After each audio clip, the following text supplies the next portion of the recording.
Bharata First. You're watching Big Picture with me, Frank Pereira. Since you're here, please like the video, subscribe, hit the bell icon, and share the video as well so that more people get to know about us. You can also subscribe to our newsletter to get some incisive information. If you like our content, please contribute to keep it alive. A small contribution that you make will be a giant leap for us to keep bringing you this content. Let me also inform you that we have some massive discounts at the Bharata First Knowledge Center, and we will be closing registrations for the existing packages soon.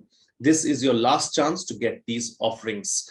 I will be starting live big picture current affairs analysis classes very soon, so don't miss out to interact with me on a live basis. Go to kc.bharatafirst.com and register right now.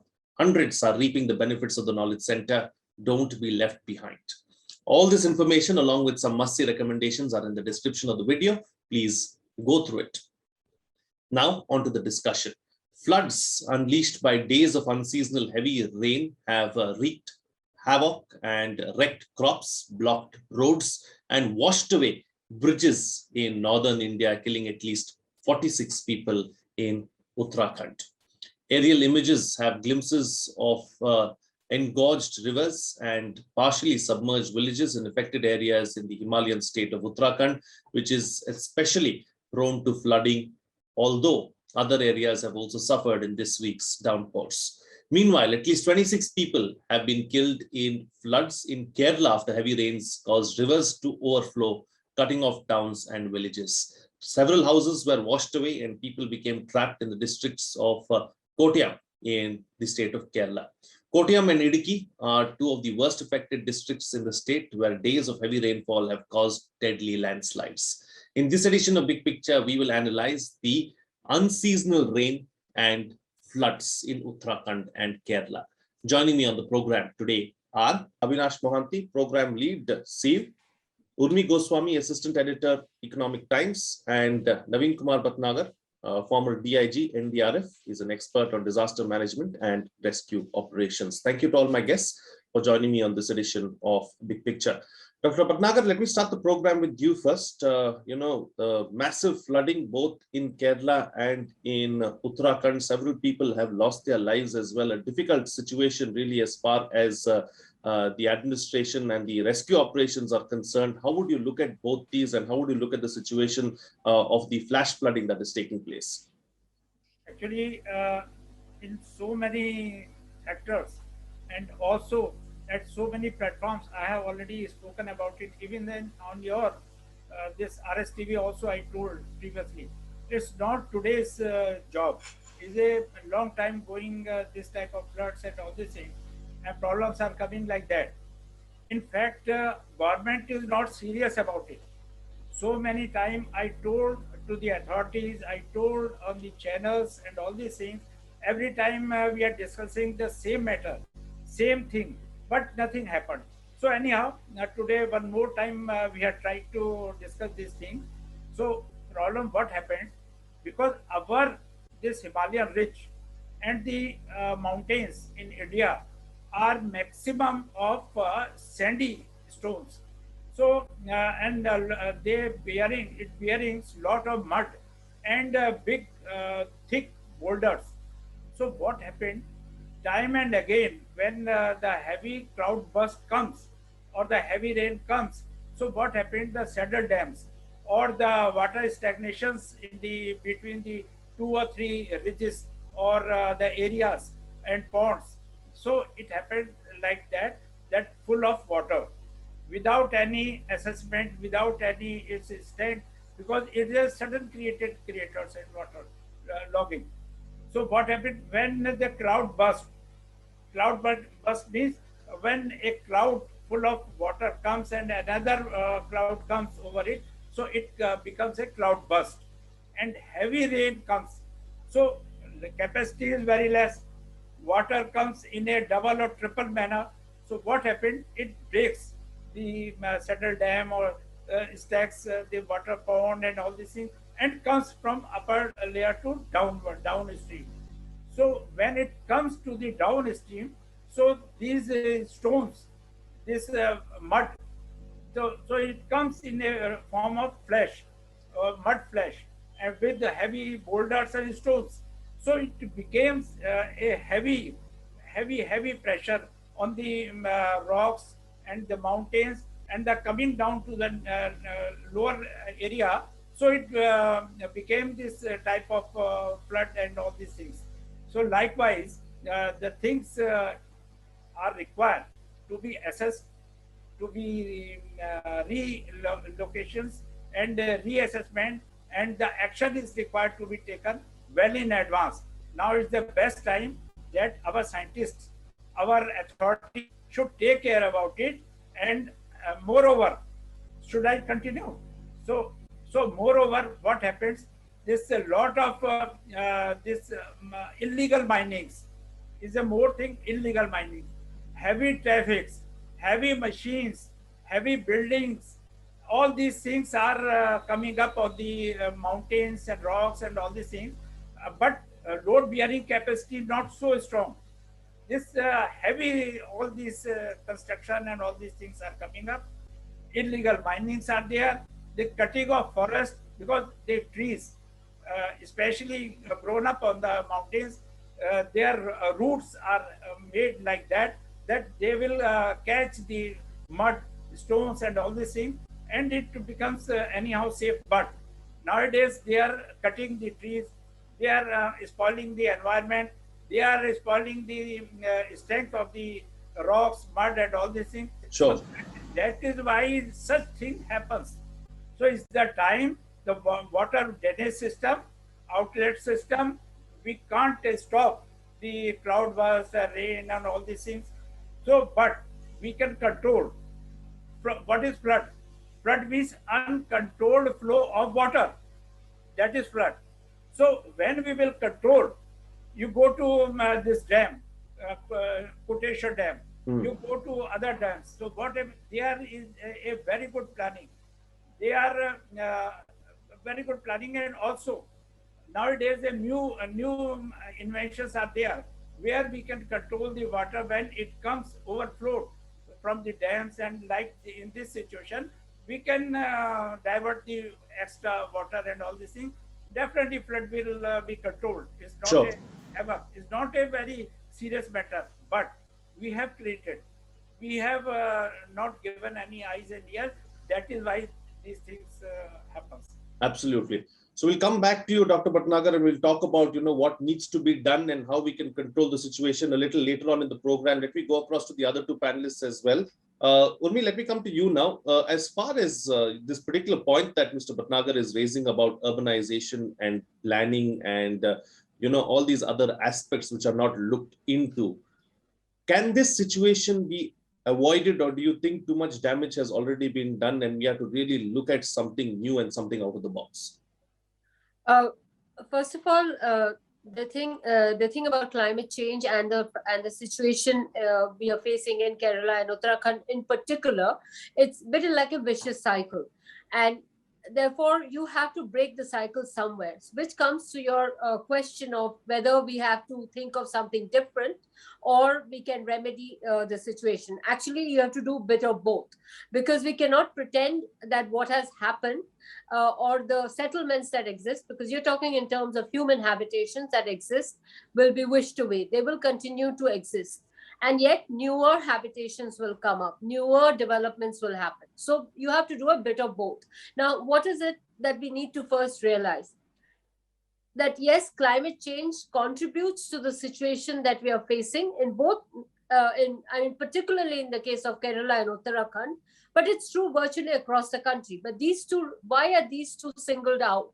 Because we are also talking about human settlements or human activities and what are fragile ecosystems. In Kerala, you have the Western Ghats, and in Uttarakhand and Himachal, you have the Himalayan range, which is a very fragile ecosystem. Now, if in those fragile ecosystems, we start behaving the same way, planning our electricity needs, that is electricity generation projects, other developmental projects, buildings, cities, towns, the same way we would do in the Indo-Gangetic plain, there is bound to be a problem. As Dr. Bhatnagar mentioned, that the structure of the Himalayan mountains is very different. Now, you cannot go and build the same way that you will build in the plains. Yet, what we are seeing is when you go to a Mussoorie or a Nainital or a Shimla, it's built the same way you build in New Delhi, which is arid. So there is a problem there. Now, again, what do we do to remedy? One thing about remedying is taking retrofitting. So we start looking at measures that we take to mitigate or lessen the burden. Now, I can't do away with the buildings in currently because they're the current building stock. But can I then introduce a system whereby, let's say, traffic going from the plains to the hills reduces substantially? We saw this summer, after the second wave was over, how people actually flocked in the hundreds and thousands, actually, to be correct, in their cars in these places. Those areas did not have the carrying capacity to handle not just thousands of people, but those many cars, those that much, exhaust coming out. How do you deal with that? Now that has to change. Those are policy matters. There the intervention can happen. When you're talking out of the box, what is the out of the box? Actually, the out of the box is not so much out of the box as a bit of taking a pause and rethinking. Is how do you build? Did we, in if you look at our traditional buildings, did we build the same way in the hills that we build in the plains? No. But today you're building exactly the same way. So that has to change. So therefore, we have to understand the carrying capacity of these areas, specifically to Kerala, but it's true even for the Himalayan region. It should have its own plan, and it does have. There's a whole national, action. It's a whole mission that we have on the Himalayan region. It hasn't progressed very far, unfortunately, in all these years, but it needs to progress. But in the case of Kerala, and it's true all the way up to Maharashtra and further up a little bit more, the entire Western Ghats region, you have had the Madhav Gadgil report. Now, almost 10 years, and it's 10 years since it was first submitted. You had a further watered down version of it, the Kasturi Rangan report. I understand that many of these reports, their recommendations may be difficult to implement because it requires a completely different way of looking at economic activity. But the question really is, I mean, at the end of the day, it's really a simple question. Is the cost of dealing with all the effects of these disasters that Well, we seem to have lost the line there with Urmi, but Abhinash, let me come across to you now and take the discussion forward. As far as this particular situation is concerned, I mean, it's well past the 15th of October. We are still looking at heavy rains. We're looking at heavy floods. This is something that we are not used to. Broadening the scope of climate change as a whole, and we look at climate change and we say that, some really crazy things are happening. For instance, you're getting the same amount of rain, but in fewer number of days. That is a problem. And when it rains, it pours. It just doesn't rain lightly, and it becomes very difficult for the entire ecosystem to keep up. How would you look at this phenomenon in particular? Thanks, Frank. I've been patiently listening to what Dr. Bhatnagar and Purmi has just highlighted. Climate change is no more a problem which is which has been induced from the global, and it's a global phenomena. And at a localized level, we can't do anything. So climate change has got three tires. That's how I will put it as. So first is the amount of carbon concentrations have already done a lot of damage. What has happened in return to it is our microclimates have changed. You just highlighted that what in technical terms we call it as erratic and incessant rainfall. It is primarily because across the monsoon we used to have average rainfall, and this average rainfall need to be across your seasons for a particular month. But now what is happening is we are getting even more than average rainfall, but the time span or the window of that downpour is quite huge.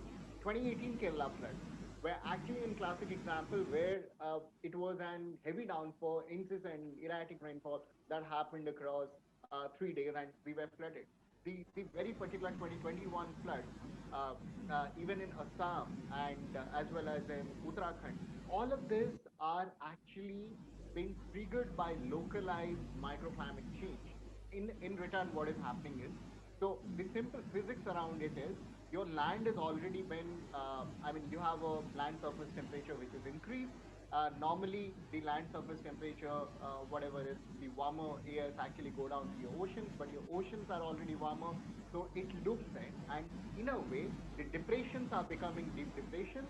Sometimes cyclogenesis processes are intensifying into severe cyclones, very severe cyclone, and sometimes very, very severe cyclone. That's why you have more incidences of cyclonic storms happening across both western and eastern coast. Then what it has also happened is the localized climate uh, have disrupted the weather pattern. Now, just to put things into perspective, I'll give down some numbers. So between 1970 to 2005, the number of extreme events that had occurred, and post 2005, there has been a 200% increase in extreme events, right? 200 events, when I say this, it's like primarily every year we used to get three, now we are getting 21. So like, sorry, seven to 21. That's what is the increase, 200% increase. Then 75% of the Indian districts, that's the Council on Energy, Environment and Waters research that we did, and we launched it in December 2020. So that research highlighted that 75% of the Indian districts are extreme event hotspots.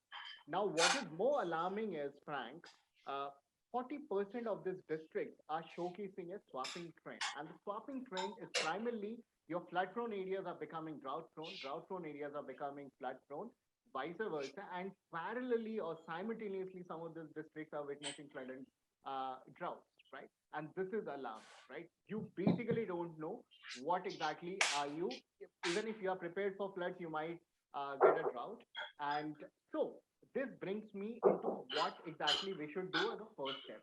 The first step is to basically identify risk not just by understanding Avinash, let me just come back to you on this point. We'll discuss that in the second round as to what we need to do and how we need to go about it, and what are some of the options that we really have. So, Dr. Bhatnagar, coming back to you now, let's look at the flooding, especially in Kerala and in Uttarakhand, or let's take flooding as a whole. And let's talk about it as far as how prepared are we once the incident actually takes place. How prepared are we to tackle the situation? Do we have the technology? Do we have the capacity and the capability to handle situations like this as far as the state disaster management forces are concerned, or the NDRF is concerned? Yeah, very good question. So as far as NDRF or the state authorities, actually, we have already given the instructions as per the NDMA Act and Policy 2009.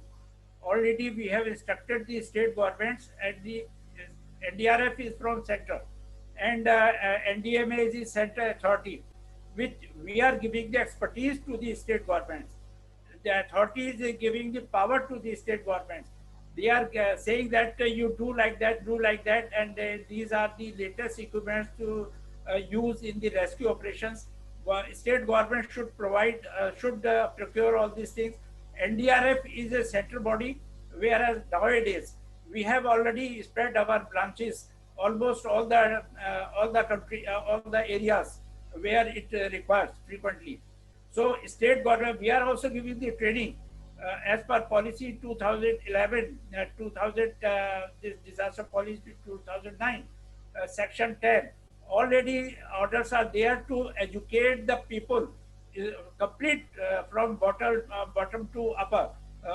All the sections are required for this training, disaster training, rescue operation training, all these things. And equipment is required to be procured. So it's a best time to review all these things. Disaster management plan already almost district, almost area, all the people are having. So Honorable Supreme Court's orders are there, given to all the state governments and the state government, even up to the bottom area also, and police people also. They were giving the intensive training for that purpose also. Even then, we are also planning to to procure all the research work is going on in our India also. We are getting the equipment, latest equipment for this rescue operations, especially. So need not to worry to anybody or to any part of the country. We are well trained. We have the equipment. We can rescue the people. We can meet out all the challenges. There are three challenges. One is to supply the water and this food. Second one, to rescue the people who needs, and third one is to pre vacate the people from the danger area, coastal area. So we should not worry about the climate change for this this coming storm, the cloud burst, and all these things. First of thing main jo I require, I used to emphasize that we should prepare well in time about the water stagnation, this survey of dams, because lot of this mud and your siltation is there in the dams, even then shelter dams and all these things. We are not doing any survey and all these things. It is required, so don't worry. And the water system, this overflow water system we should develop, which we are not doing in Kerala. Last year also it happened. This time also happened.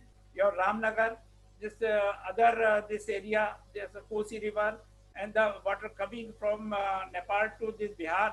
So we are not serious about it. We are not giving any ear and eye. The state government involves with the making interest in the part of the central government, because they are not so cooperating, especially or maximum state governments. So they are not giving seriousness to the central government. Sure. Whereas our PMO is trying hard, our NDMA is trying hard, our NDRF is trying hard. What we can do when you will not support us?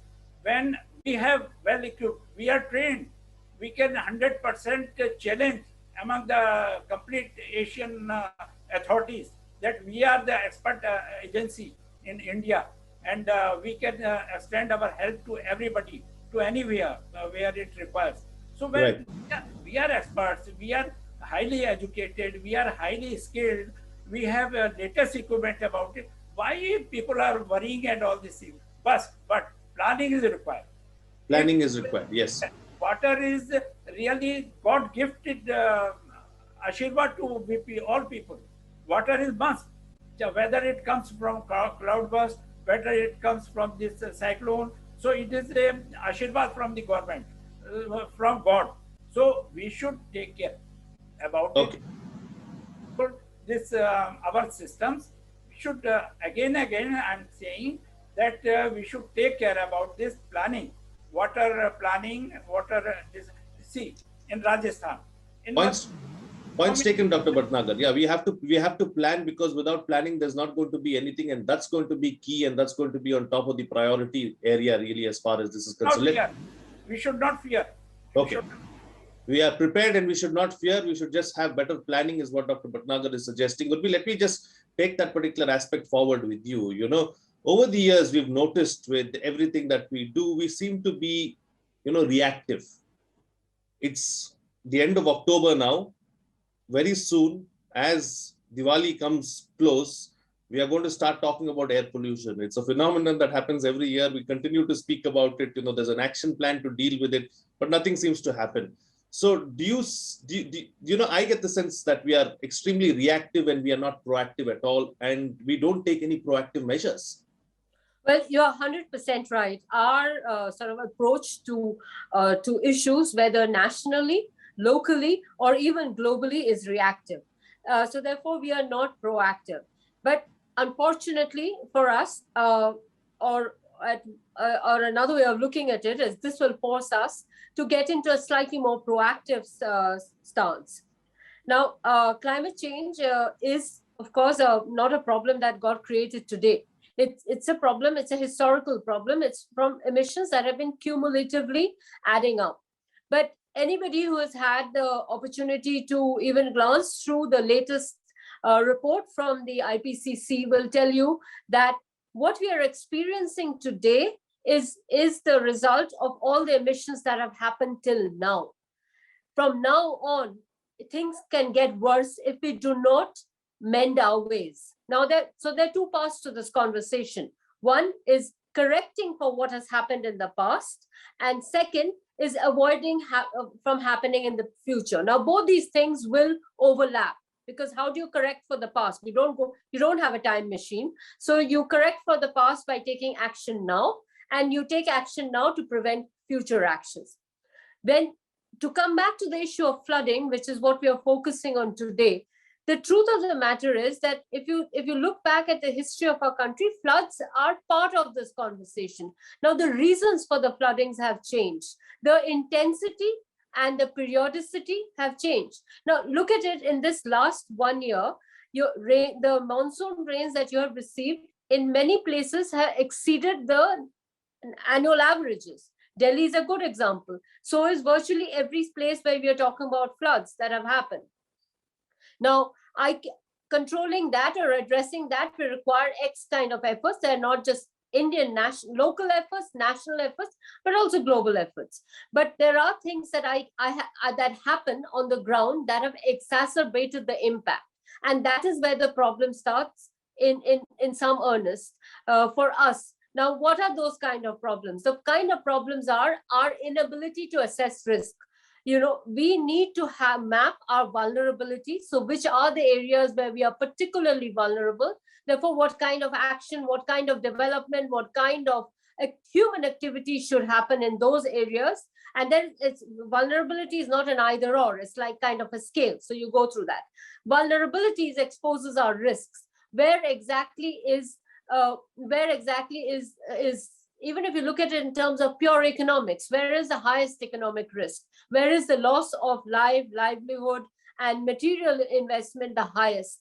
And you take action. Moment you assess your risk, you'll start taking action to protect your assets. Whether you consider nature, human, or material, whatever you consider your asset, but you need to understand the risks. You need the vulnerabilities and you need the risk. So that is one area where we have to be planning. So proactive is not just going out there in the world and saying, I'm going to do X, Y, and Z. Proactive is also taking these policy measures.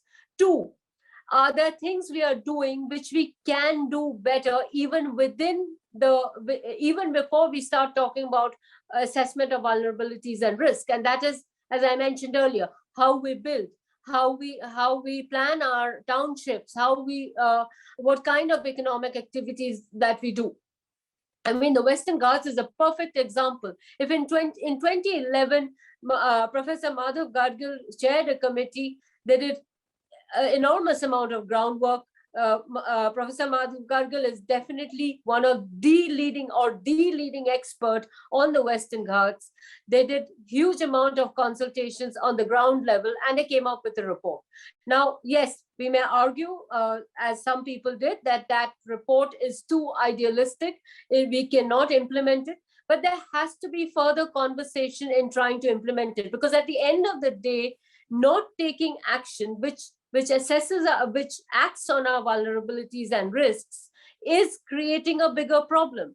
Are we better off with these floods happening, lives being lost, livelihoods being lost, infrastructure being wasted, even in just pure economic terms? Are we better than this or not? It's a question that has been asked by climate scientists from immemorial times, literally, how you have to measure the cost of inaction versus the cost of action. Is the cost of inaction smaller than the cost of inaction? And you'll realize, and at this moment, you'll realize that is not true. The cost of inaction is multiple times the cost of action. So yes, the cost of action will crimp our ways, will make us plan things differently, will push us to look for new technologies, new systems of planning.